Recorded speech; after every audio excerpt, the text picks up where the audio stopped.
This channel does not promote any violent, harmful, or illegal activities. All content provided by this channel is meant for an educational purpose only.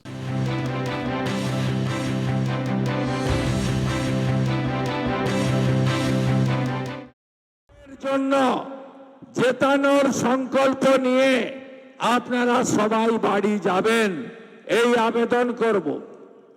কেন পরিবর্তন আনা দরকার?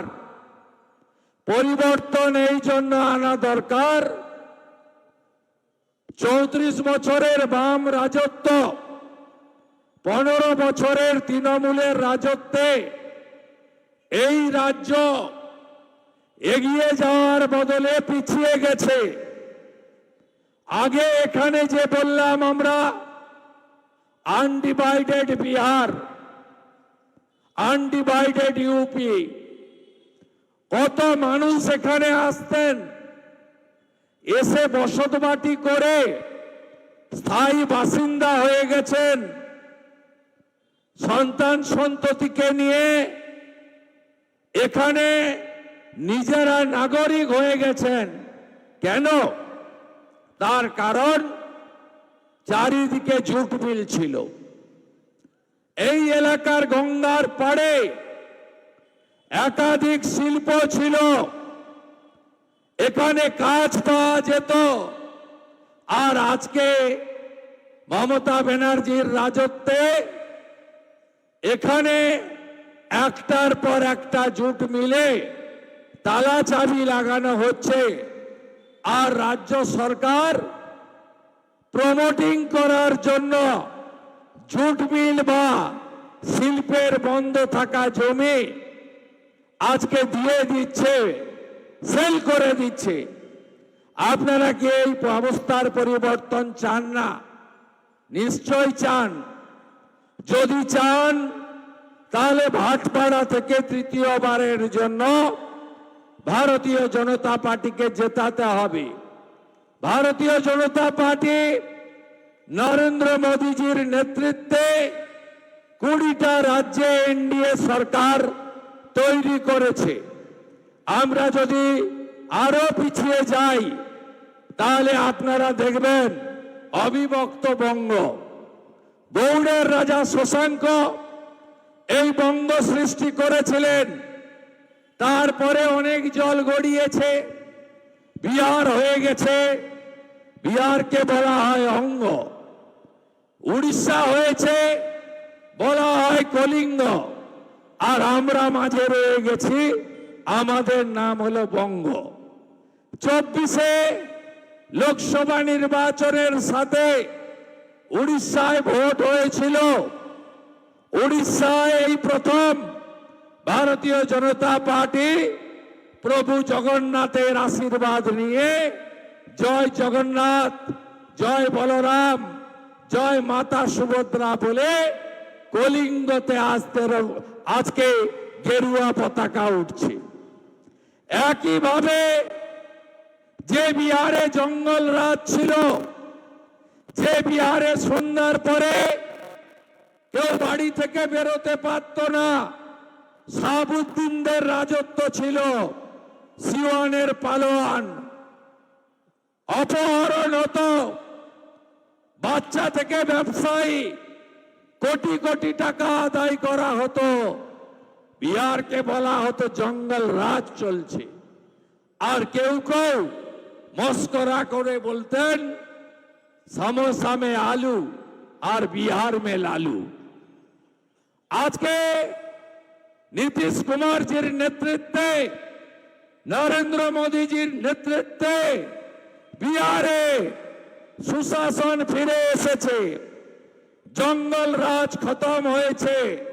জয় সীতা মাইয়া কি জয় বলে আজকে বিহারে একদম ছক্কা মেরেছে ভাজপা, জেডিইউ, লোজপা। একদম ছক্কা মেরে দিয়েছে। 243টা আসনের মধ্যে 202টা আসন, ডবল সেঞ্চুরি এনডিএ আজকে বিহার হয়ে গেছে। তাই 24-এ জয় জগন্নাথ কলিঙ্গ, 25-এ জয় সীতা মাইয়া কি জয়, হয়ে গেছে অঙ্গ। আর এবারে মাতা কালী বলে বঙ্গ জিততে হবে, জয় মা কালী বলে বঙ্গ জিততে হবে। দক্ষিণেশ্বর, কালীঘাট, তারাপীঠের নাম করে আমাদের এবারে বঙ্গ তুলে দিতে হবে। পৃথিবীর সর্বশ্রেষ্ঠ জনপ্রিয় নেতা, দেশের প্রধানমন্ত্রী, যিনি পাকিস্তানের ভিতরে একবার নয় ভারতবর্ষের বীর সেনাদের নিয়ে অন্দর ঘুষকে 3 বার মারা, সার্জিক্যাল স্ট্রাইক করেছেন। পহেলগামে বস্ত্র সরিয়ে হিন্দু দেখে কলমা পড়তে না পারার জন্য, হাতে তাগা থাকার জন্য হিন্দুদের মারল। আর আমাদের প্রধানমন্ত্রী সেনাবাহিনীকে ডেকে বললেন, आपको जो मर्जी कर लीजिए, कब करना है, कहां करना है, अब कितना करना है, सब जिम्मेदारी देश का सरकार आपको देता है। हमारा 3 बाहिनी एयरफोर्स से लेकर स्थल और नौसेना, उन्होंने मुंह तोड़ जवाब दे दिया। पूरा मासूद अजहर का घाटी को तबाही करते हुए पूरा मासूद का फैमिली को नाम निशान मिटाने का काम।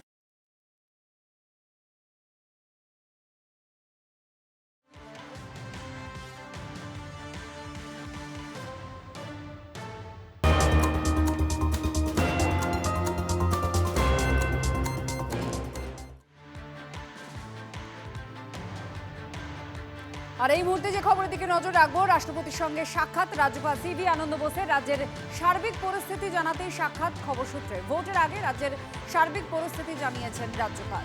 রাষ্ট্রপতির সঙ্গে সাক্ষাৎ করেছেন রাজ্যপাল সিভি আনন্দ বোস এবং ভোটের আগে এই সাক্ষাৎ অবশ্যই একটা আলাদা তাৎপর্য রাখছে। It is titled Shanti Sukhi Samriddhi. There are 12 missions in that. That in agriculture, in industry, in the services sector. What are the development patterns? So this is not a political manifesto. It's a people's plan, which any political party can take it up if they want to be included in their manifesto. But this is something which Bengal needs to become Viksit Bengal, and this is prepared from the perspective of the common man in the field. This is something which I have submitted to the Honorable President today. রাজ্যপাল রাষ্ট্রপতির প্রতিনিধি, তিনি পশ্চিমবঙ্গে কি দেখেছেন, পশ্চিমবঙ্গে কি হচ্ছে এবং কি হতে চলেছে, এটা নিয়ে তার অবস্থান তিনি হয়তো রাষ্ট্রপতিকে জানাবেন। কিন্তু আমরা তো একটা স্বতন্ত্র রাজনৈতিক দল, আমরা কোনো প্রক্রিয়ারই রাজনীতিকরণের বিরুদ্ধে। আমরা নিজেদের রাজনৈতিক অবস্থান থেকে তৃণমূল কংগ্রেসকে এই নির্বাচনে উৎখাত করে, এটাই আমাদের বিশ্বাস।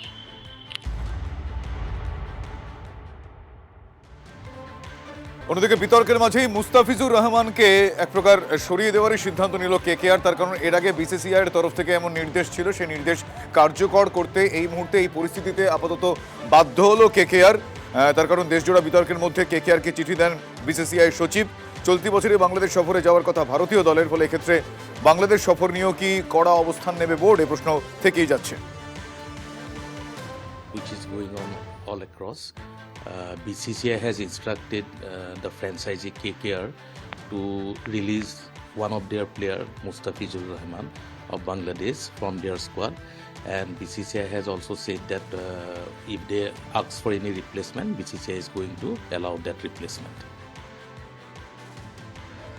আর বিসিসিআর এই যে সিদ্ধান্ত, তাতে রীতিমতো খুশি বঙ্গ বিজেপি। কারণ বঙ্গ বিজেপির তরফ থেকে বলা হচ্ছে যে বাংলাদেশের প্লেয়ার এদেশে খেলবে, আইপিএল খেলবে, আর সেখানে বাংলাদেশের সংখ্যালঘু হিন্দুদের উপর এইভাবে নির্যাতন চলবে, সেটা বোধহয় মেনে নেওয়া সম্ভব নয়।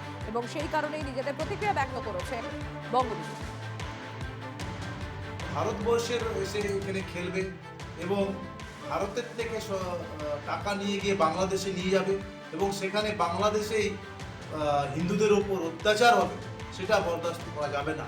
তাই বিসিসিআইকে অনুরোধ করেছিলাম, বিসিসিআই সে ঘোষণা করেছে এবং মুস্তাফিজুরকে কেকেআর থেকে বহিষ্কার করা হয়েছে এবং এটাও বলেছিলাম যদি মুস্তাফিজুর খেলে তাহলে সমস্ত ইডেন গার্ডেন্সের এবং সমস্ত দর্শকরা এই খেলা বয়কট করবে। তো আজকে এই নিউজটা পেয়ে আমি খুবই আনন্দিত। দেশের মানুষ, বাংলার মানুষ সেটা চাইছিল। কেন আনবে যে বাংলাদেশে একের পর এক দীপু চন্দ্র দাস থেকে শুরু করে আজকে খোকন চন্দ্র দাস জ্যান্ত পুড়িয়ে মারা হচ্ছে হিন্দুদেরকে। সেই দেশের খেলোয়াড় আমরা এই মাটিতে খেলতে দেবো না। ঘটনা মানে রাজনীতি যদি খেলার মধ্যে ঢুকে পড়ে বা সংস্কৃতির মধ্যে অনুপ্রবেশ করে তাহলে সেটা আমাদের কাছে খুবই একটা দুঃখের ব্যাপার হয়ে দাঁড়ায়। কারণ আমরা যারা রাজনীতি থেকে দূরে থাকি তারা জানি যে রাজনীতি অনেক স্বচ্ছ জলকে ঘোলা জল করে তোলে এবং অনেক সহজ সরল জিনিসকেও জটিল করে তোলে। তো এইটাও সেরকমই একটা ব্যাপার। মুস্তাফিজুর তো অনেকদিন ধরেই খেলছে, তাকে এইভাবে সরিয়ে দেওয়া হলো, এটা আমার কাছে খুবই মনে হয়েছে যে আমাদের পক্ষে একটা খুব বেদনাদায়ক একটা ব্যাপার ঘটলো।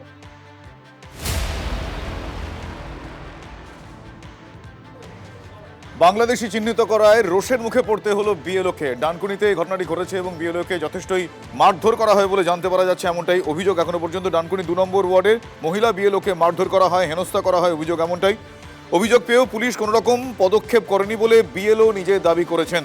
আক্রান্ত বিএলওর অভিযোগ, তার পাশে বুথের ভোটার আব্দুল রহিম গাজী বাংলাদেশি বলে ওই বুথের বিএলওকে জানানো হয়, আর এরপরই রহিম গাজী তার উপর চড়াও হন বলে অভিযোগ। 19 ডিসেম্বরের ঘটনা সম্প্রতি প্রকাশ্যে আসে।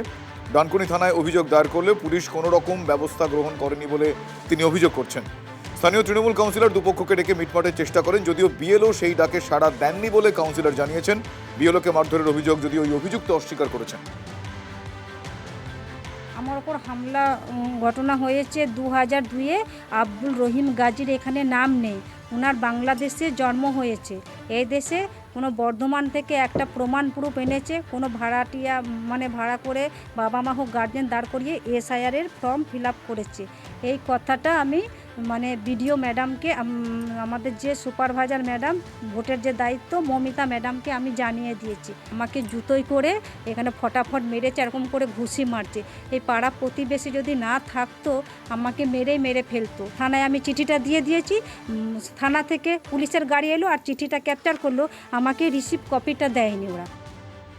আমি খবর নিলাম যে হ্যাঁ তর্কতর্কি হয়েছে মৌখিক, আর একটা মহিলাই যদি একটা পুরুষের গায়ে 10টা লোকের সামনে কলার ধরে জুতো তোলে, তো একটা পুরুষই বাস কী করবে, হয়তো ধাক্কা দিয়ে সরিয়ে দিয়েছে, এটা হতে পারে। বাংলাদেশি কি না সেটা, উনি তো ওই বুথের বিএলও না, ঠিক আছে, উনি তো ওই বুথের বিএলও না। তো আমার যে ওই 6 নম্বরের বিএলও ওই বিমলি হাসদা বলছেন, উনিও কোথাকার সেটা তো আমরা জানি না। তা উনি যদি, আমরা তো ওনাকেও মনে করছি আমরা বাংলাদেশি, কিন্তু আমরা তো জানি না কি উনি কোথাকার। এবার কে বাংলাদেশি কে ইন্ডিয়ান সেটা নির্বাচন কমিশন আছে, তারা নির্ধারিত করবে। আর এই রাজ্য নাকি বাংলাদেশের মতো একটা পরিস্থিতি তৈরি করার চেষ্টা করা হচ্ছে। এই অভিযোগ কোনো বিজেপির নেতার নয়, এই অভিযোগ মিঠুন চক্রবর্তীর। ভাবুন, অবশ্যই তিনি বিজেপির নেতা, কিন্তু মিঠুন চক্রবর্তী যিনি এই বাংলা থেকে উঠে আসা বাংলার গর্বের একজন শিল্পী, অভিনেতা, সুপারস্টার, সেই মিঠুন চক্রবর্তী বলছেন এই বাংলা নাকি বাংলাদেশের মতো তৈরি করে দেওয়ার চেষ্টা করা হচ্ছে, শিল্পীদের কণ্ঠরোধের চেষ্টা করা হচ্ছে। তৃণমূলকে উচ্ছেদ করতে হিন্দুরা একজোট হয়ে ভোট করুন, তিনি এই আহ্বান করছেন। তিনি বাম, কংগ্রেস, তৃণমূলের বিবেকবানদেরও এগিয়ে আসার জন্য অনুরোধ করেছেন। কোচবিহারের সভা থেকে এই আহ্বান মিঠুন চক্রবর্তী। একটু কান খুলে চোখ খুলে দেখুন, এটাকে পশ্চিম বাংলাদেশ করার কত রকম পরিক্রমা চলছে। তাহলে এমন কেন হবে? ওখানে হারমোনিয়াম কেড়ে নিচ্ছে, এখানে একটা ছোট্ট মেয়েকে বলছে গান গাইবে না, দুর্গা মায়ের গান চলবে না এখানে। अगर माँ के पैरों तले स्वर्ग है तो माँ सांप्रदायिक হলো কি করে? সময় এসে গেছে, এখন জাগুন, একসাথে হন, ঐক্যবদ্ধ হয়ে ভোট করুন। আমি শুধু আপনার নিজেদের লোকদের বলছি না, আমি যারা কমিউনিস্ট, তাদের মধ্যে যারা হিন্দু আছে, হিন্দুত্বকে বিশ্বাস করে, তাদের আহ্বান করছি। যারা কংগ্রেস আছেন তাদেরও আহ্বান করছি। তৃণমূলের মধ্যে যেসব হিন্দুরা, তাদের মধ্যে বিবেক আছে, তাদেরও আহ্বান করছি, আসুন একসাথে মিলে আমরা এই সরকারকে এখান থেকে উচ্ছেদ করি। কমিশন নির্দেশ দিয়েছে 85 ঊর্ধ্বদের বাড়ি গিয়ে শুনানি করতে হবে, কিন্তু সেই নির্দেশে থোড়াই কেয়ার। হিয়ারিং হয়রানি চলছে। অসুস্থ নবদীপরকে নিয়ে আসা হলো শুনানি কেন্দ্রে। প্রশ্নের মুখে বিএলওর ভূমিকা। মুর্শিদাবাদের বহরমপুরের শুনানি কেন্দ্রে বহরমপুর বিধানসভার অন্তর্গত কাশিমবাজার মনীন্দ্রনগরের বাসিন্দা 90-এর বেশি বয়স আনন্দময়ী শর্মার। তাকে হাতে ধরে নিয়ে আসেন তার মেয়ে। নিয়ে আসতেও হয়রানি হয়েছে। তোমাকে বলে আসতে আসতো, এই বয়সে কষ্ট করে আপনাকে তো নিয়ে আসতে হচ্ছে। কি করবো বাবা বলো, না আনলে এখন কর্মিক যাবে কবে, কি করবে, তাছাড়া নিয়ে আসি মরি যাবে রাস্তায় ফেলে দিব। আমারও অত কেয়ার হয়নি, আর উনি যেহেতু হেঁটে বললেন যে আমি যাব, যেখানে যেতে হয় আমাকে নিয়ে যাবে, আমি সেই জন্য সেই রিস্কটা নিয়ে নি যে বাড়ি পর্যন্ত, ওটা তো আমি জানতাম না, কিন্তু আমার নলেজে ছিল। হ্যাঁ, একটু কষ্ট হচ্ছে, কিন্তু উনি নিজে হাতেই হেঁটে মানে আমার কাছ থেকে ওনার বাড়িতে গিয়ে উনি দাঁড়িয়ে টিকসই দিয়েই হিয়ারিং নোটিশ নিয়েছে। এবং যখন 80 ঊর্ধ্ব ভোটারদের আমরা ভোট নেব বলেছিলাম, বাড়ি বাড়ি গিয়ে ভোটের সময়তে বিএলও অ্যারেঞ্জ করবে বলেছিলেন, তখনও উনি বলেছিলেন যে আমি বুথে গিয়ে ভোট দেবো। সেই হিসেবে ওনার কনফিডেন্সটা তো ছিল, সেই হিসেবে আমি অতটা আর না বলতে পারি না। ভোটারকে না বলে যদি বলে বিএলও আমাকে বারণ করেছে।